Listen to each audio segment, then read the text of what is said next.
Oi, tudo bem? Bom, hoje vamos falar um pouquinho sobre o procedimento sumaríssimo na Justiça do Trabalho, tá? Como que funciona essa questão de procedimentos ou de ritos, tá? Todo o processo, na verdade, seja ele trabalhista, seja ele civil, não importa muito qual vai ser a origem desse processo, tá? Ele sempre segue alguns ritos, ou seja, a forma de organização de atos. Então, primeiramente, vamos lembrar o que é um processo, tá? Processo é aquela marcha organizada de atos para a solução da lide, tá? Que visam a solução da lide, ou para desencadear a função jurisdicional para a solução da lide, visando a solução da lide, tá?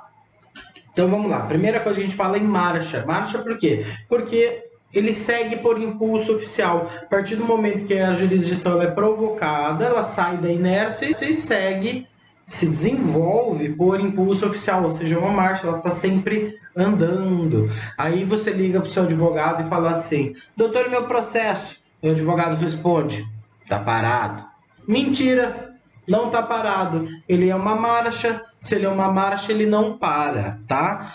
Ele caminha lentamente, muito lentamente. É tão lento que parece que ele está parado, tá? É uma brincadeira, tá, gente? Naturalmente, tá? O processo tem processo que é rápido, tem processo que é lento. Depende da quantidade de volume de uma comarca, depende do trabalho do juiz, de como ele realiza esse trabalho, da forma como ele organiza a vara. Imaginem, por exemplo, uma situação em que eu tenha, até na Justiça do Trabalho é bem comum de acontecer isso, comarcas menores, tá? Uma pequena comarca que tenha uma única vara e que cuida de várias cidades, tá? Eu tenho várias cidades seguidas que se reportam a uma única vara do trabalho, um único juiz. Esse juiz não tem como fazer o negócio andar rápido, tá? Diferente, por exemplo, de uma capital, então eu tenho 70 varas, ou 40 varas, tá? Anda muito mais rápido, naturalmente, por mais que o volume seja maior. É maior, mas também tem muito mais serventuário, tem muito mais juiz para trabalhar. Isso faz com que a marcha seja mais rápida. Tem vezes que a marcha fica mais lenta, mas é sempre uma marcha, tá? Além disso, a gente passa lá, marcha organizada de atos. Ótimo, chegamos no ponto do rito, tá? O rito é justamente essa forma de organização. Como que esses atos processuais eles se comportam? Pensem que todo processo tem uma base de atos, tá? E esses atos sempre vão ocorrer. A base central de atos, tá? São a inicial, tá? Seria a manifestação do autor, manifestação do réu, provas, tá? Uma audiência para produção de provas e a decisão do juiz. Minimamente eu vou ter esses 4 atos, sempre.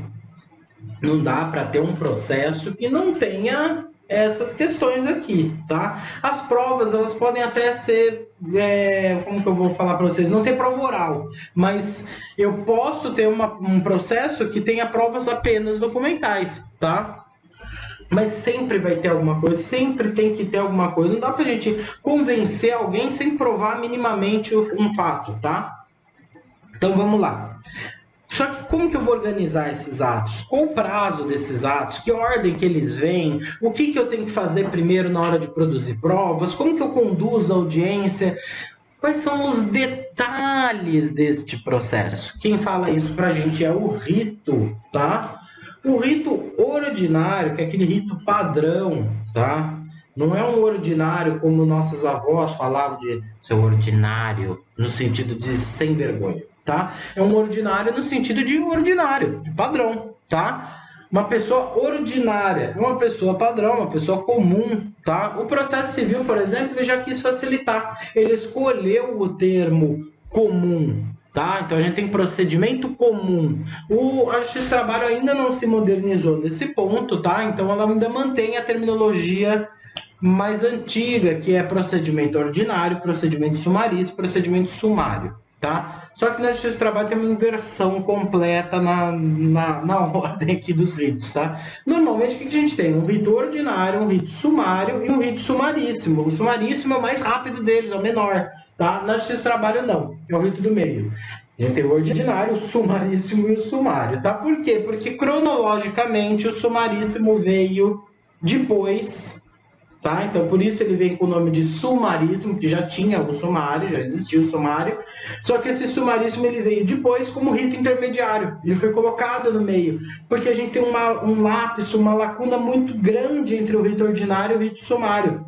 O rito ordinário, poxa, de 2 salários mínimos para cima, tá? Mais de 2 salários mínimos, tudo seria ordinário. E o sumário, 2 salários mínimos. É uma diferença muito grande. Aí vê o sumaríssimo no meio, tá? Com um patamar de valor no meio, tá? Então vamos lá. Esse rito sumaríssimo, ele foi inserido no sistema da Justiça do Trabalho e no ano de 2000 pela Lei 9.957, tá? Ah, eu preciso saber o número dessa lei, decora? Não, calma, tá na CLT. Basta você abrir a CLT nos artigos 852A e seguintes, tá? Abre a CLT, acompanha o rito sumaríssimo lá, sem problema nenhum, tá? Não precisa memorizar o número da lei, não precisa ir buscar essa legislação esparsa, ela tá toda lá na CLT, tá? Você não precisa se preocupar. A única coisa que você tem que ter em mente desse comecinho aqui é que o rito sumaríssimo é o rito mais célere, tá? Então ele vai buscar a efetivação daquele processo, aquela conclusão do processo de uma forma mais rápida. Então ele vai simplificar o procedimento ordinário. A gente vai partir do procedimento ordinário e vai criar modificações, vai simplificar ele. Tudo bem? Bom, vamos lá. Qual é o critério de fixação desse rito? Tá? É um critério de valor, o chamado critério ad valorem. Esse critério ele é utilizado normalmente como um critério relativo, tá? No caso, o nosso rito sumaríssimo aqui na Justiça do Trabalho, a gente vai ter um teto de até 40 salários mínimos. Ou seja, de 2, mais de 2, porque 2 cai no sumário, até 40 salários mínimos cheios, a gente está dentro do rito sumaríssimo. Via de regra, é um critério relativo. Contudo, pela dicção da própria lei, a gente verifica que na Justiça do Trabalho, a opção pelo critério de valor, nesse caso, ela é obrigatória. Ou seja, a causa que tem até 40 salários mínimos, obrigatoriamente seguirá o rito sumaríssimo. Tá? Então, a gente não tem a possibilidade de fazer uma causa com menos de 40 salários mínimos pelo rito ordinário, tá? A não ser que caia em alguma das exceções, tá? Existem exceções, mas lógico que existem. O direito é uma ciência cheia de exceções. O direito, ele sempre complica a sua vida. Para você que é estudante, que está desesperado, que está tentando entender como funciona esse mundo louco jurídico, se prepare. Sempre tem uma exceção, tá? Então, as exceções existem e a gente vai seguindo aqui o nosso conteúdo e vai chegar lá nas exceções, tá? Então, vamos lá. Qual o critério de fixação? Critério valorativo, então, o valor da causa até 40 salários mínimos, tá? Isso vem do 852A caput. Caput é a cabeça do artigo, aquele comando principal que vem depois do artigo 852-A ponto, vem um textinho, aquilo é o caput, tá? O caput do 852A, ele fala justamente o seguinte: os dissídios individuais cujo valor não exceda a 40 vezes o salário mínimo vigente na data do ajuizamento da reclamação ficam submetidos ao procedimento sumaríssimo. Vejam a interpretação gramatical. Lembrando que a interpretação gramatical é a primeira que a gente sempre faz na hermenêutica, tá? Primeiro a gente analisa o que a gramática fala sobre aquele comando. E a gente tem um comando imperativo, um comando forte. Ficam submetidos, é uma ordem, tá? Não é podem ser submetidos, tá? Ou podem se adequar ao procedimento sumaríssimo. O comando é ficam submetidos. Então, eu não tenho outra opção, tá? Tem que submeter ao sumaríssimo. Ah, mas tem uma corrente doutrinária que fala que é relativo. Eu particularmente acho que deveria ser relativo, mas a lei optou por essa forma, assim que os tribunais têm entendido, tá? Numa grande maioria. Então, memorize, que é um critério obrigatório, tá? Se a sua causa tiver menos de 40 salários mínimos, siga o rito sumário, ele é mais rápido. Não tem por que você ficar forçando um rito ordinário, até porque vai bater lá na cara do juiz, o juiz vai olhar o negócio e vai falar: filho, você errou o rito, converto para sumário, tá? E é feio, né? É feio o juiz falar que você errou, né? Ele não vai falar exatamente com essas palavras, né? Mas tome cuidado, tá? Procure ao máximo, faz o máximo que você puder para entrar com o rito correto, tá? Ah, mas eu não consigo fazer o sumaríssimo porque eu caí numa exceção. Poxa, você caiu numa exceção. Fala pro juiz: olha, juiz, é exceção, então eu não vou pelo sumaríssimo, eu vou pelo ordinário, tá? O juiz vai falar: beleza, filho, é nóis. Tudo bem? Claro, o juiz ele usa esse tipo de linguagem corriqueiramente, tá? Vocês vão encontrar vários juízes que vão falar: é nóis. Bom, vamos lá. Eu falei para vocês que tem exceção. Tem exceção. Sempre tem exceções. A exceção que a gente encontra aqui, tá? É a exceção. Significa que eu não posso fazer rito sumaríssimo quando o réu ou quando uma das partes for administração pública direta, autárquica ou fundacional. Isso está no parágrafo único do 852A. Tá? Então, administração pública direta, autárquica ou fundacional não pode rito sumaríssimo. Não admite rito sumaríssimo. Tá? Ah, mas eu tenho uma ação de R$5.000 só contra o poder público. Vou ter que ir pelo rito mais longo? Vou ter que ir pelo rito mais longo. Não é tão mais longo assim, tá? Não faz tanta diferença. Então, procurem prestar atenção nesses detalhes, tá? Então, se a administração é pública, direta, autárquica ou fundacional, vamos seguir pelo rito ordinário. Fechou? Aí, se não é, aí segue o rito sumaríssimo se o valor for até 40 salários mínimos, beleza? Ótimo. Chegou lá o cliente no seu escritório e quer entrar com uma ação trabalhista, você faz os cálculos e verifica que cabe rito sumaríssimo. O que você faz? Entra pelo rito sumaríssimo, lógico, tá? Foi o que eu acabei de falar um pouquinho antes aqui no vídeo, há uns 5, 6 minutos atrás, tá? Entra pelo rito sumaríssimo e observa 2 pontos essenciais para ter certeza que vai dar certo o seu processo. Primeiro, tá? Você precisa liquidar todos os pedidos. Isso no rito ordinário, depois da reforma trabalhista, também foi incluído. Tem que liquidar os pedidos, tem que ter o valor de cada pedido bonitinho. É que no rito ordinário, a gente consegue ainda justificar para o juiz: pô, excelência, não dá para liquidar esse valor. Eu não tenho como saber qual é esse valor. Eu dependo de uma prova, eu dependo de um documento, tá? Aí você dá um miguezinho lá e manda sem liquidar. Fora isso, se for sumaríssimo, tem que liquidar, tem que pôr um valor, nem que seja uma estimativa. Eu até recomendo que vocês usem uma estimativa, tá? Ainda que vocês não consigam liquidar exatamente, você tem uma ideia. Por exemplo, ele faz direito às horas extras que ele elaborou e não recebeu, tá? Essa é a nossa tese. Nessa tese, o que a gente vai fazer? A gente vai perguntar para o cliente, ou vai verificar com o reclamante, quantas horas extras, em média, ele fazia. E ele vai falar: fazia 1 hora extra. Ou 2 horas extras, tá? Vamos supor que seja 1 hora extra. Fazia 1 hora extra por dia. Você coloca isso na sua petição: 1 hora extra por dia. Calcula essa 1 hora extra e liquida o valor dessa 1 hora extra, tá? Por quê? Vamos imaginar que a reclamada seja revel. Como que o juiz vai fazer se você não liquidou? O juiz vai inventar? Ele mesmo vai falar: eu acho que esse reclamante aí, pela foto da carteira de trabalho dele, ele fazia 2 horas extras. Não vai, impossível para o juiz inventar. Então o que o juiz vai ter que fazer obrigatoriamente? Falar para você: e aí, filho, dá uma ajuda aí, tá? Vai mandar você emendar inicial. Então você já coloca lá que ele fazia 1 hora, 2 horas, vê o que o reclamante vai declarar para você, tá? É importante que você pegue essas informações. Segundo item que a gente tem que observar no procedimento sumaríssimo é a impossibilidade de citação por edital. Por quê? Porque o edital demora. Como o edital ele é lento, ele é um procedimento mais demorado, depende da publicação do edital, ele é custoso, ele fica um tempo publicado, depois começa a correr o prazo, tudo nele caminha mais devagar, ele não coaduna, não dá certo, tá? Com o procedimento Celery. Nosso procedimento tem que ser rápido, então não dá para citar por edital.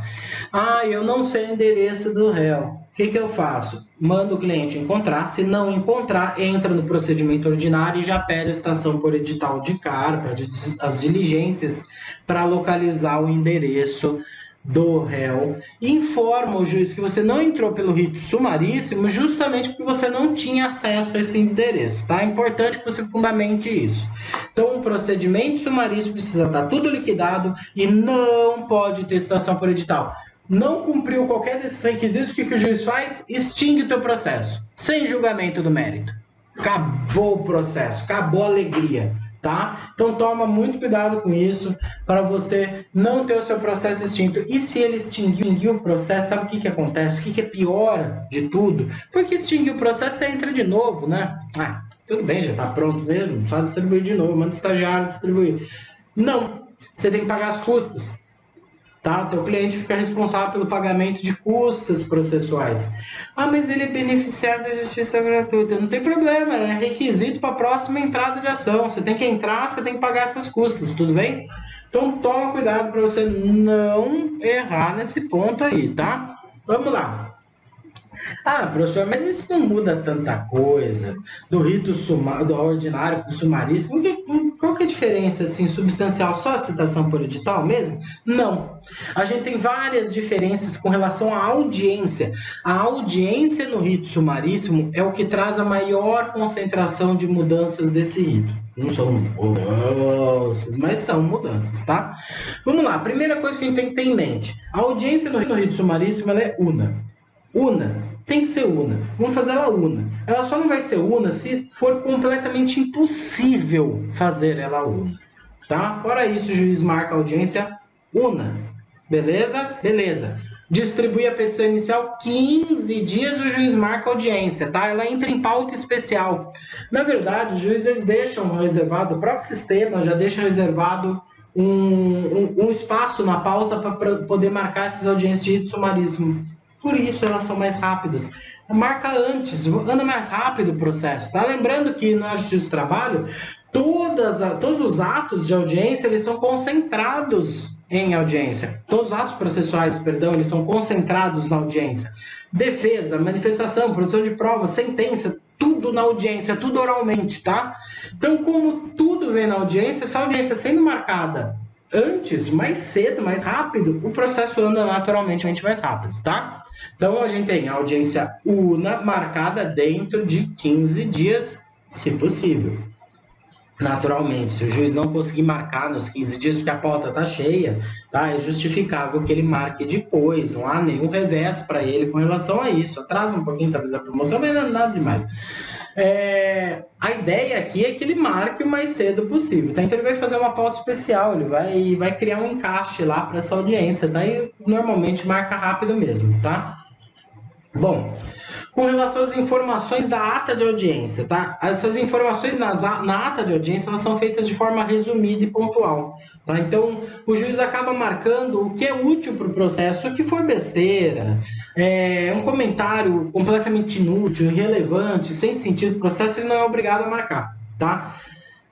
Na verdade, isso aí vem de uma disposição legal com pouca aplicação, tá? Por quê? O juiz marca o que é feito em audiência. Você faz uma pergunta para ele passar para a testemunha, ele passa para a testemunha responde, ele marca a resposta. Tá? O que for desnecessário, o juiz argumenta com você. Tipo, doutor, isso não há necessidade. Se você falar, mas eu insisto, ele vai indeferir e vai constar que ele indeferiu, tá? Todo juiz ele adota esse procedimento, até porque esse procedimento resguarda não só o direito das partes, como mantém a rigidez do processo, mantém a sentença dele, ou a decisão, a condução do processo de uma forma correta, tá? De uma forma transparente, que evita nulidade futura, tá?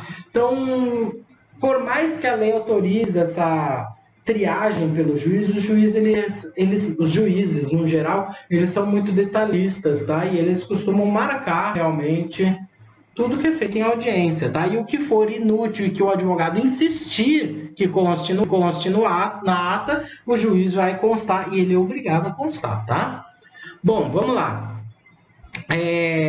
Próximo ponto que a gente tem que abordar aqui, a decisão de incidentes processuais. Os incidentes processuais no rito sumaríssimo, eles vão ser decididos o mais brevemente possível. Então, assim que o juiz perceber que uma parte é ilegítima, ele já decide, já resolve aquele problema e já manda embora, tá? Teoricamente, é isso que manda a lei. Na prática, o juiz acaba deixando muita coisa para a sentença. Até porque, via de regra, esses incidentes processuais, esses percalços processuais, eles acabam se confundindo com o mérito no trabalhista. Então, o juiz acaba reservando isso para discussão quando dá a sentença. Então, imagine, por exemplo, uma questão de prescrição, tá? Em que as partes estão discutindo justamente a data de saída, tá? A data em que o empregado deixou o emprego ou não, tá? Justamente para falar daquela prescrição bienal. O juiz não tem como decidir isso de plano, então ele aguarda a sentença. Então, toda vez que ele precisar aguardar a sentença para ter toda a produção de provas, ele vai aguardar, tá? Embora a lei comande a mais rápida solução de incidentes processuais possíveis, tá? Vamos lá. Produção de provas em audiência vai ter uma modificação com relação ao rito ordinário. No rito ordinário, é possível que o juiz peça que as partes indiquem as provas. Não é normal, tá? Mas no rito sumário, a gente vai enfrentar uma diferença. Todas as provas serão produzidas. Estão autorizadas, independentemente de eu requerer. Então, eu não preciso falar para o juiz, excelência, eu quero ouvir testemunhas. Eu não preciso nem pôr na minha inicial, requer a produção de todos os meios de prova. Simplesmente a lei já autoriza essa produção ilimitada de provas, tá? Limitada em tipos, tá? De prova. Aí, tudo bem. Chegamos lá na audiência, tá? Todas as provas vão ser produzidas na audiência, a gente segue aquela ordem natural, o juiz propõe acordo no começo, pode propor acordo na hora que ele quiser, tá? Tem que propor acordo no começo e no final, tá? 2 momentos separados dos propostas de acordo que o juiz tem que seguir, tá?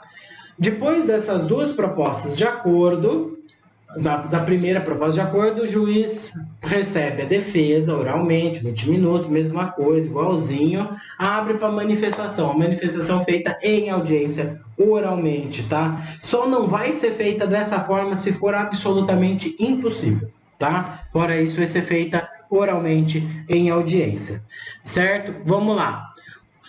Depois vai passar para o interrogatório das partes, normalmente, e depois o oitiva de testemunhas. Aqui a gente tem uma redução, tá? No procedimento comum, a gente usa até 3 testemunhas por parte. No sumaríssimo, a gente usa 2 testemunhas. Até 2 testemunhas por parte. Não é por fato. 2 testemunhas por parte. Beleza? Ótimo. E se tiver perícia para ser realizada? Aí tudo bem, o juiz vai redesignar a audiência, tá? Continuação da audiência para no máximo 30 dias, tá? Então termina aquela audiência dali a 30 dias, no máximo tem que ter outra. Lógico que é prazo impróprio, depende da adequação da pauta. E depois do laudo, as partes têm um prazo de 5 dias para se manifestar sobre esse laudo. Esse prazo está na lei, não é o juiz que determina, tá? Vai lá 5 dias. Se o juiz quiser alargar esse prazo, ele alarga. Vocês acham que ele vai alargar? O rito é para ser célere 5 dias, tá? O juiz não vai alargar esse prazo. Tudo bem, gente? É bem tranquilo, tá? Essas são as principais modificações com relação à audiência.